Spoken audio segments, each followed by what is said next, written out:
Hello friends, this is going to be our first lesson on Shakespearean plays. I thought that I should create a separate list for the plays written by William Shakespeare. So now on this channel you will see a separate list, and in that list there will be the plays of William Shakespeare. So this is going to be our first lesson in that list.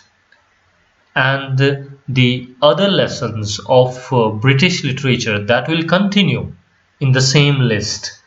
But for the Shakespearean plays, you will see the new lesson here. And today we start our journey with the play Two Gentlemen of Verona. Earlier I was thinking that I should go with the chronology, but in the chronology there are so many different views. There is no certainty that which play was performed or written first or second, so there are contradictions. So that is why I have made my choice and I am starting with Two Gentlemen of Verona.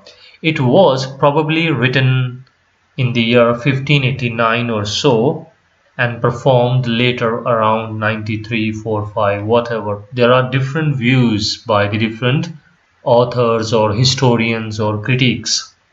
So we assume that it was written probably around 1589, 90 or so. Anyway, this is the first example of cross-dressing. Now what does it mean? Cross-dressing. When you see a character in the play, if it is a male character, then that character disguising himself as a female, or if there is any female character and she disguises herself as a male character in the play, that is called as cross-dressing. If you have ever read Twelfth Night, that is commonly seen in the university syllabus in the most of the universities, and in that we have the character of Viola, who disguises herself as Cesario. Commonly it is seen in the Shakespearean plays that male character is disguising himself as female or female is disguising herself as a male. So in this play we see this feature as well. Now, so far as the content of this play, Two Gentlemen of Verona is concerned, it is a typical comedy. And in those times, comedy is considered, if the play is having a happy ending, that is considered as a comedy. And first time, as I mentioned, that the heroine dresses herself as a boy. So she disguises herself as a male character. There are a number of themes like friendship, infidelity, love, conflict, and even the foolish behavior. That is also the theme of this play. And this play is considered, I should say, as the weakest of the plays written by Shakespeare because there is very small cast. There are very little number of characters. Anyway, first we get into the plot and we shall go deep into that. And in this play, I am trying to adopt a new technique of narrating the things that I will not tell you all the characters in the beginning. We will take the characters as the story progresses and we understand them. So first in the beginning we have a character of Valentine, and this character, the central hero we can call him, he is ready to leave for Milan. So we have a Milan, that is the name of the city in Italy, I think that is. And he wants to stand up in his life. He wants to earn a name and fame, fortune, everything. So that is why he is going to Milan. And he asks his friend, the name of his friend is Proteus. Proteus. He asks him that he should also come with him to the city Milan. But on the other hand, this character Proteus, he has a love interest in the lady Julia, and both have a mutual attraction and they have love interest in each other. So Proteus does not want to go with him. He wants to stay there in the city of Verona, and he refuses that he will not accompany Valentine. As a result, we see Valentine, he is going alone to the city of Milan. Now moving into the next scene, what we get that the lady Julia, she is talking to her servant, and the name of her servant is Lucita. So they are talking, and they are talking about Proteus. The servant Lucita, she is teasing the lady about her love, that yes, she is in love with Proteus. On the other hand, she is somewhat showing that she has not that much interest in this guy. And then she gets a letter. Who gives her? Lucita. How she gets her? Because this letter is given to her by Valentine's servant. Now understand this fact clearly, that Valentine has a servant, and this servant, okay, he is in some terms with Proteus as well. So Valentine's servant gives the letter on behalf of Proteus to Lucita, and Lucita hands over the letter to Julia. So there is the love connection between Julia and Proteus. And what she does now, Julia, she simply tears up the letter and she throws them, just showing, pretending that she has not that much interest in Proteus. But later she realizes her mistake, and she is shown as collecting all these small pieces and kissing them and putting them together. So far we are introduced towards the character like Valentine, his friend Proteus, and we have a love interest of Proteus, that is Julia, and then we have Lucita, the servant of Lady Julia, and then a servant of Valentine. He's actually a clone character, a Joker type. He's only there to perform some sort of a comedy. The name of the character, the name of the servant is Speed. Speed. Moving on. Julia, she hides her feelings of love towards Proteus. And in the next scene, we are introduced to Antonio. Now this person is Proteus' father. He asks Proteus to go to Milan and join Valentine there, because Valentine is there to earn some sort of fortune, name and fame, and do hard work in the city of Milan. Similarly, the same way, Antonio wants that his son Proteus should also do that sort of hard work and earn those name and fame in the city of Milan. Now Proteus, he is reluctant, he is in no way interested to go there, but as his father is commanding him, he has to go. So now he departs from Julia. There is an emotional scene where he exchanges a ring with her. He has with him a servant named Lounce and his dog Crab. So now we have Proteus is also moving towards the city of Milan from Verona. When he reaches there, he comes to know that Valentine is in love with the lady Silvia. Now who is Silvia? Actually, she is the daughter of the Duke of the city. So in the city Milan, we have a duke, a mayor sort of person, a king sort of person, and he has a daughter. So we have a love interest of Valentine in Silvia. In fact, both of them, they love each other. And when Proteus sees Silvia, he too gets attracted and he starts feeling love for her, and he forgets his love interest, his first love interest, that is Julia. So now we have a love triangle sort of thing, that okay, not that sort of a love triangle, but at least we have two men, they are after one woman. Proteus and Valentine, the two friends, now they are after the lady Sylvia. On the other hand, Sylvia has love interest only in Valentine. And one more fact you should note that Valentine expresses his feelings and emotion to his friend Proteus, but Proteus is hiding his feelings. He is some sort of a villainous person. He is conspiring against them. He is thinking that he should do something so that Sylvia and Valentine could not marry. But Valentine does not know that Proteus is thinking that wise. Now, Valentine tells Proteus about his plans. He tells him that the Duke comes to know about their relationship, means the affair between Sylvia and Valentine. Now Duke is planning to marry the daughter Sylvia to an old man, and the name is Thurio. Thurio. He is a foolish man but wealthy person.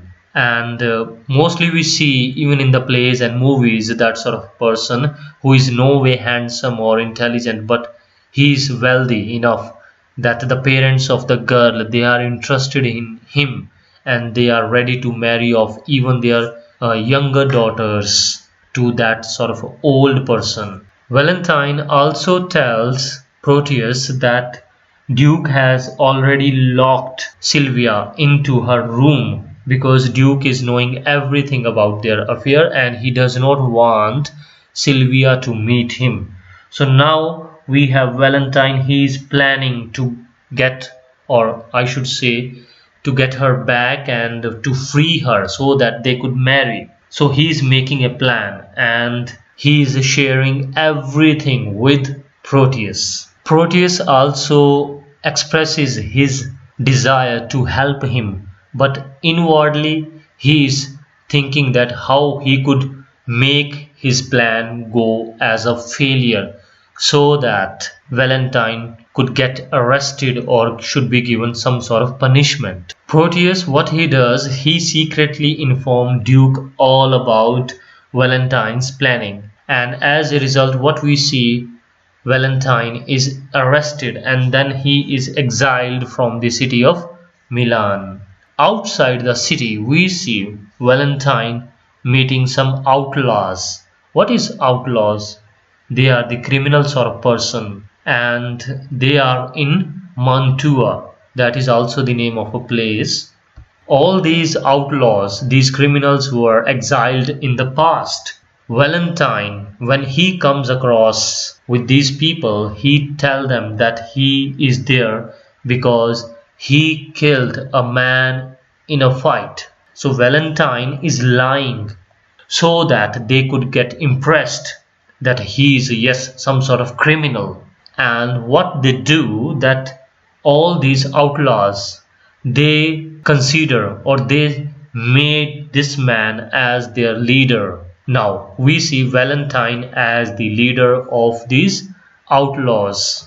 Now we come back to the city of Verona. There we have the heroine Julia. She is waiting. She is so eager to meet her love interest, that is Proteus, but Proteus has not come back. So what she does, she is planning to meet Proteus in the city of Milan.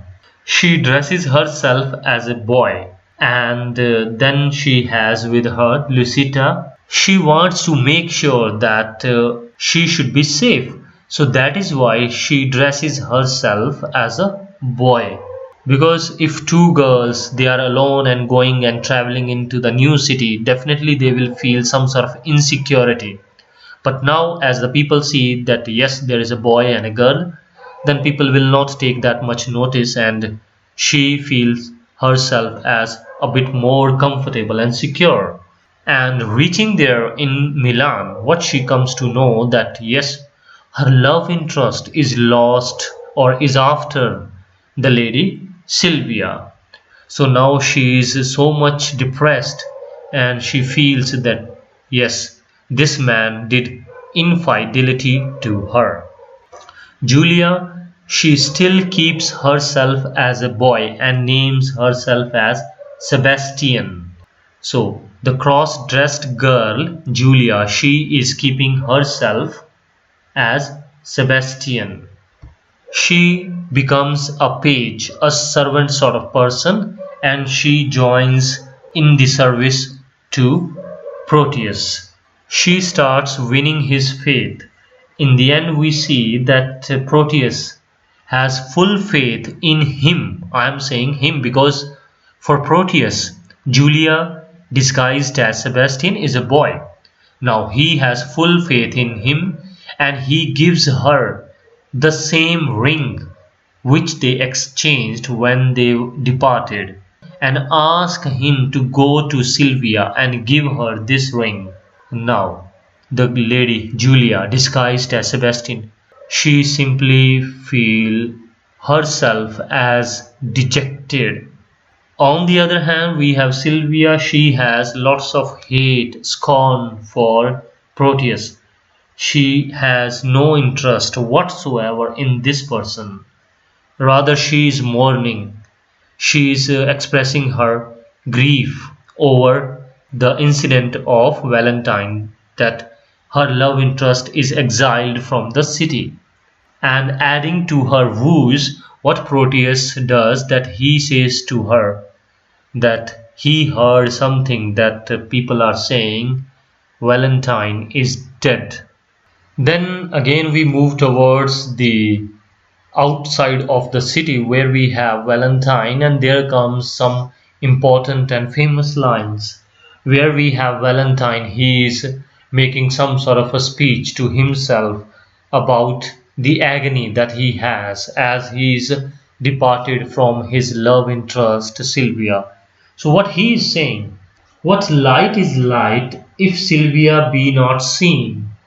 What joy is joy if Sylvia be not by? Except I be by Sylvia in the night, there is no music in the nightingale. Unless I look on Sylvia in the day, there is no day for me to look upon. So simply he is missing Sylvia. Then back in the city of Milan we have Sylvia. She is planning to escape from the palace where she is living, where she is locked. And who helps her? We have Sir Eglamour. Sir Eglamour. And they both run away from that palace and they are looking for Valentine, where he is. And then both of them, they encountered by the outlaws, and Sir Eglamour, he flees. He runs away from the situation and Sylvia is taken as captive, or she is captured by the outlaws. They were planning to take her to Valentine because they do not know that she is the love interest of their leader Valentine. They simply captured her, and as their moral duty, they were planning to take her to their boss Valentine. But on the way, they encounter with Duke himself, Thurio, that person to whom she was supposed to be married, and then of course Proteus, and he reaches there with Sebastian, disguised Sebastian, who is, that is Julia. So all they arrive there and they rescue her. So Sylvia is rescued by them. Now what happens further, that we have Proteus. He pursues Sylvia deep into the forest. So he is after Sylvia, and in the forest he tries to threaten her. He is threatening her to be raped, and he says, there is a wording, I'll force thee yield to my desire. I'll force thee yield to my desire. And Valentine, he is watching all this secretly. So what is the scene? We have Proteus, he is forcing Sylvia to yield to his desires, and we have Valentine, he is secretly watching all this. Then he appears and threatens Proteus. And Proteus too gets horrified seeing that his friend has seen everything what he was doing. He feels embarrassed and he simply regrets. He repents for what he did. Now, that is something illogical we see in this play, and that is also criticized by many people. That what Valentine does now. Valentine offers him Sylvia's hand. How logical is it? We have love interest of Valentine in Sylvia, but what Valentine does that he offers Sylvia's hand to Proteus.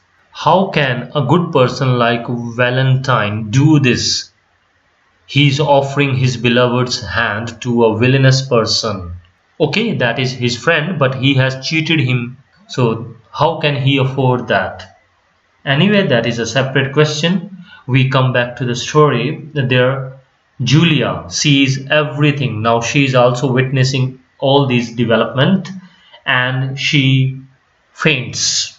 Now she is disguised as Sebastian, and as she faints, her original identity is revealed. Now Proteus feels absolutely embarrassed that his love interest was Julia and she knows everything about his deeds. He was after Sylvia and so everything. Now he really regrets for his deeds, and he promised to Julia that he will never do anything to cheat her. He promised of his fidelity to her. Now in the next scene what we see that the Duke and the Thurio both are brought as prisoners by the outlaws. So these criminals, they have captured these two men, and Thurio claims that he wants to marry Sylvia. But Valentine threatens him and Thurio runs away. And at the command of Valentine, the Duke is released. Now the Duke is quite impressed and he gives his consent for the marriage of Sylvia and Valentine. And apart from this, all the other outlaws, these criminals, they were given pardon by the Duke, and they were all welcomed in the city of Milan. So this is how we see the end of this story. It has a happy ending where we see the marriages are taking place. Sylvia is marrying Valentine and Julia is marrying Proteus. Now we take up a few of the points which are related to the previous year questions. So once there was a question that which of these plays given, there were four plays, and it was asked that which play does not follow the concept of cross-dressing. So there were options like Julius Caesar, it never has that sort of concept, but Two Gentlemen of Verona, of course this play has, and Cymbeline, in that play as well we have cross-dressing, and As You Like It, of course this play also has cross-dressing. In another question it was asked that which of these plays of Shakespeare that gives the first instance of the cross-dressing. The answer is The Two Gentlemen of Verona. And in fact this question is a bit more than this. In that question it was said that the boy was playing the role of a woman. The boy was playing the role of a woman because in the olden times, in the Elizabethan age, the female participants or the actresses, they were not available. So how it used to happen that the male people, the male actors, they used to perform the role of female characters. So it was the first incidence, or you can say the example in the history of Elizabethan age where we see that a boy is supposed to perform the role of female character. But in the play, the female is disguising herself as a boy. So now the boy who is there to perform the role of a female character is performing the role of a boy. So this is called as female cross-dressing with disconcerting nuances. Female cross-dressing with disconcerting nuances. The next important point we have about this play, that sources for this play, that is taken from John Lilly's Euphues. Remember John Lilly among the university wits, and from his works Euphues the source is taken. The other source for this play is the 7 books of Dinah. The 7 books of Dinah, that is written by George de Montemere. George de Montemere. Another point, we have Valentine and Proteus.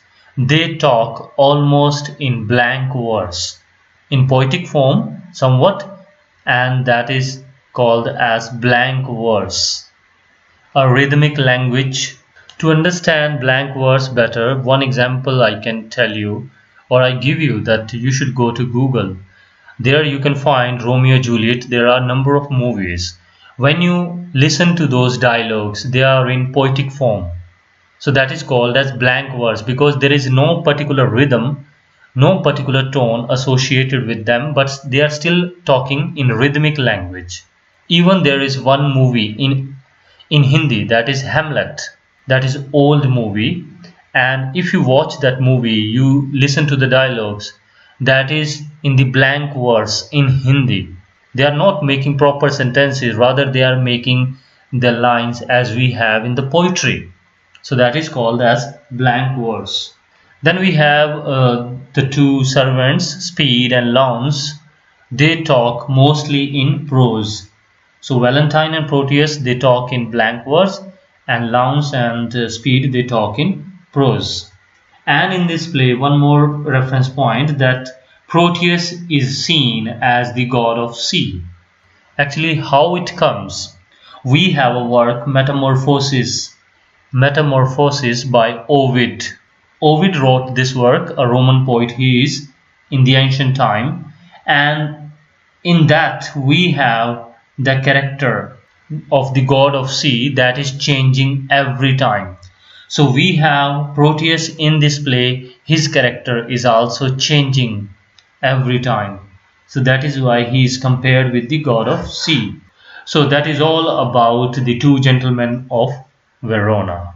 So go through the names of these characters. Story is pretty simple. Even on internet, Google, you can easily find the short summary of this play. So thanks a lot for watching this lesson, and have a great day.